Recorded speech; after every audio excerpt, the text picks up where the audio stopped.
हमारे पास वज़न नापने की दो डिवाइसेस हैं। एक है हमारा वेइंग मशीन इस तरीके से, और एक हमारा स्प्रिंग बैलेंस इसको बोला जाता है।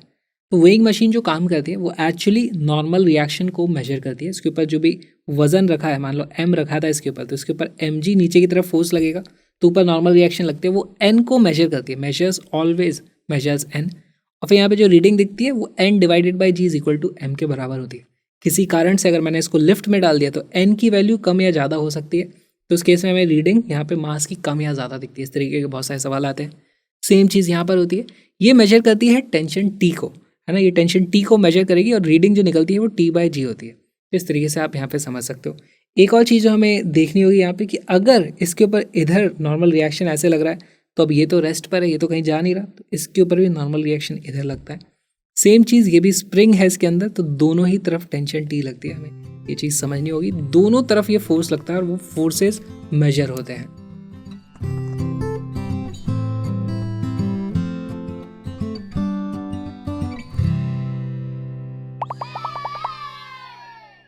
अब हम देख लेते हैं लिफ्ट ऊपर नीचे होती है तो उसमें वेट किस तरीके से चेंज होता है। पहली बात तो उसे बुलाया था अपेरेंट वेट। अपेरेंट मतलब ऐसा हमें प्रतीत होता है कि वहाँ पर ये वेट है, लेकिन एक्चुअली में क्या है वी डोंट नो।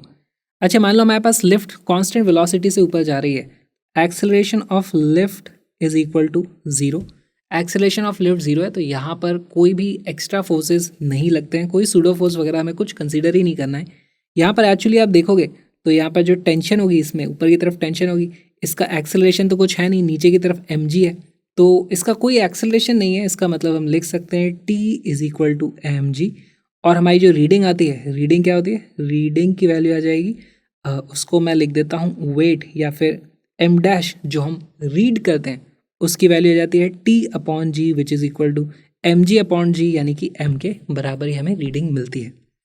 अच्छा, अब हमारे पास ये केस है जहाँ पर लिफ्ट ऊपर इस तरीके से जा रही है।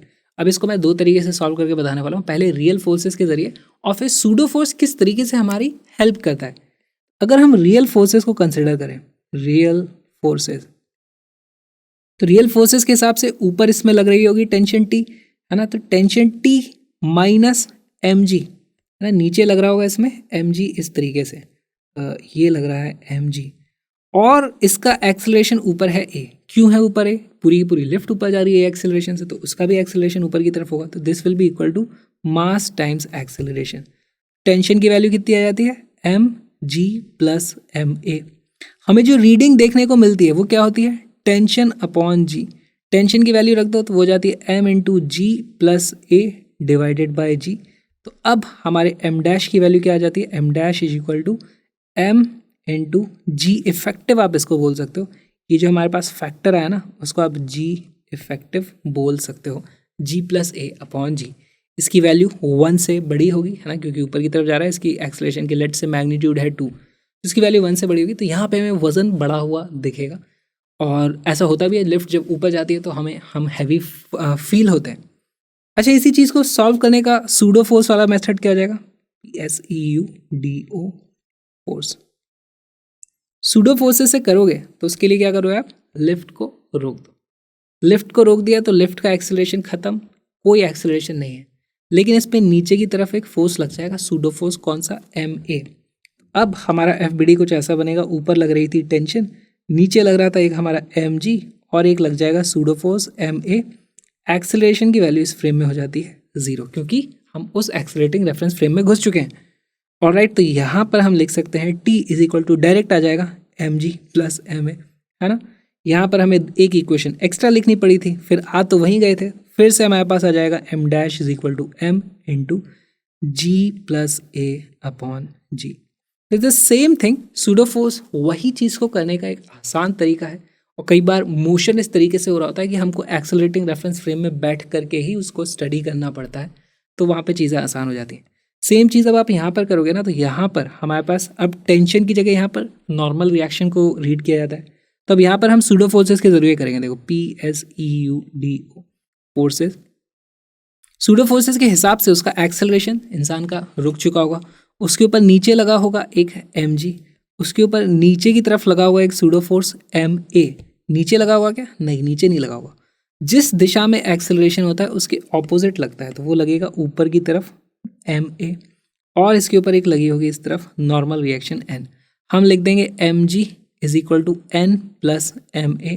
तो हमारे पास नॉर्मल रिएक्शन की वैल्यू आ जाती है mg माइनस a, और हमारा जो मास आ जाता है ना m डैश, वो आता है normal reaction divided by g which is equal to m into g minus a upon g। यही हो जाती है हमारी g इफेक्टिव। अगर यहाँ पर if a is equal to g हो जाता, यहाँ पर ये g से ही गिर रहा है, बेसिकली वो क्या हो जाता, फ्री फॉल होता है, इसका एक्सेलरेशन नीचे की तरफ होता है ना। तो इसका मतलब पहली बात तो मैं लिख सकता हूँ this will B free fall. Left का अगर नीचे की तरफ एक्सेलरेशन a है मतलब फ्रीली फॉल हो रही है। अच्छा, इसकी रीडिंग कितनी दिखाई देती है, यहाँ पर इसका वजन दिखाई देता 0, तो उसी को बोला जाता है weightlessness, also known as.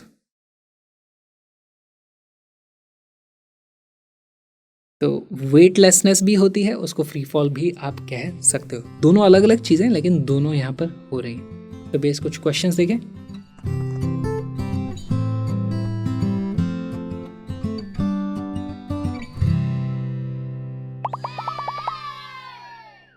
The ratio of the weight of a man in a stationary lift and when it is moving down with uniform acceleration is 3/2। पहले एक बात बताओ, ये हमारे पास रेस्ट पर थी और यहाँ पर हमारे पास ये नीचे की तरफ एक्सेलरेट हो रही थी। किसमें हमारे पास वेट ज़्यादा आएगा? देखो इसमें जो भी वेट होता है इसमें तो वेट कम आता है। इस ए की वैल्यू आप जी कर दो तो वेटलेसनेस ही हो जाती है, 0 हो जाता है ना। तो द वैल्यू ऑफ एक्सेलरेशन, अब इस सिंपल सी बात है, वीडियो को पॉज करना है अब आपको, क्वेश्चन को सॉल्व करना है।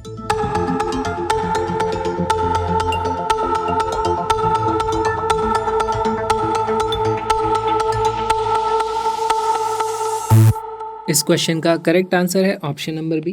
कैसे है देखो, यहाँ पर वेट, अच्छा वेट जो होता है वो हमारा mg होता है, m होता है मास, वेट होता है mg। इस केस में तो वेट mg के बराबर ही आएगा ना। वेट क्या होता है, दिस इज नॉर्मल रिएक्शन, और जो हम मेजर करते हैं वो बेसिकली जो वेट मेजर किया है वो हम नॉर्मल ही मेजर कर रहे होते हैं। यहाँ पर हमारे पास क्या वैल्यू आएगी, यहाँ पर हमारे पास मान लो इंसान इस तरीके से खड़ा है, तो इस इंसान का फ्री बॉडी डायग्राम बनाऊंगा। अब मैं कौन से वाले रेफरेंस फ्रेम में, उसके लिफ्ट के रेफरेंस फ्रेम में रहूँगा। तो इसके ऊपर फोर्स लगेगा ma, इसके ऊपर नीचे फोर्स लग रहा होगा mg, और एक ऊपर की तरफ फोर्स लगा होगा नॉर्मल रिएक्शन। यहाँ पर जो नॉर्मल रिएक्शन आती है वो आ जाती है mg माइनस ma, है ना। ये है हमारे पास n1 which is equal to mg, ये है हमारे पास n2 which is equal to m of g minus a। हमें रेशियो दिया है 3/2, 3/2 विल बी इक्वल टू, इनमें से कौन सा वाला बड़ा है, ये वाला बड़ा होगा, है ना, mg upon m into g minus a। ये कट जाता है इस तरीके से, 3g minus 3a is equal to 2g।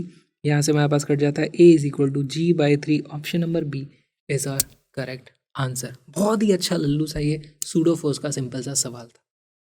कुछ लोगों का लिफ्ट में जाने से वजन बढ़ता है, मेरा तो बैठे बैठे ही बढ़ जाता है, इतना खा लेता हूँ मैं।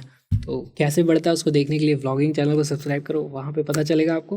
लेकिन उससे पहले बता दूँ कि ये जो छोटा सा वीडियो आपने देखा वो एक छोटा सा पार्ट, एक छोटे से क्यूट से क्रैश कोर्स का, जहाँ पे बहुत सारे इंपॉर्टेंट प्रीवियस ईयर्स क्वेश्चंस और कलरफुल हैंडमेड ग्राफिक्स, ताकि कॉन्सेप्ट का विजुअलाइजेशन बहुत ज़्यादा अच्छा जाए।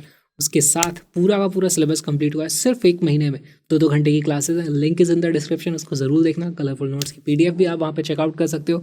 और मेरी आपसे रिक्वेस्ट है कि प्लीज़ इस QR कोड को स्कैन करो, कुछ अमाउंट डोनेट करो, ताकि मैं और भी अच्छा कंटेंट बना के आपके लिए लेके आ पाऊँ।